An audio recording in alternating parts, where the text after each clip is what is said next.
गेलो. मी बारकी सायकल आम्ही घेतली वडिलांच्या हातचं धरून त्यांच्याबरोबर कुठं दादा वाढलेला सगळे सायकलीवर आणि त्याच्यात वाडीच्या समोर बैठक.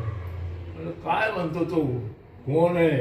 म्हणलं असं नाही चाललं, पाणी द्यायला पाहिजे आम्हाला, इथून पाणी का देत नाही काय नाही.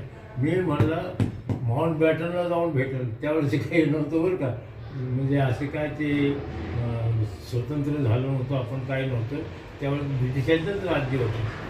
त्यामुळे तो म्हणलं माउंट बॅटनला भेटेल, पाणी का देत नाही आम्हाला, असं करून भांडला वगैरे बोलला वगैरे.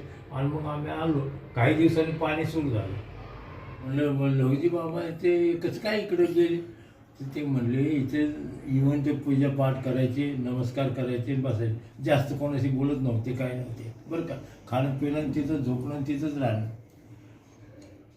तिथं गंमत काय झाली, तिथं कसं काय तुम्हाला माहीत? तुम्हाला इथे नेहमी बसायचं, आम्ही पण यायचं त्यांच्याबरोबर, कधी कधी जायचो. तर तिथं त्या माणसाला म्हणलं कुठं बसायचे? तर ते म्हणलं तिथं. म्हणजे मला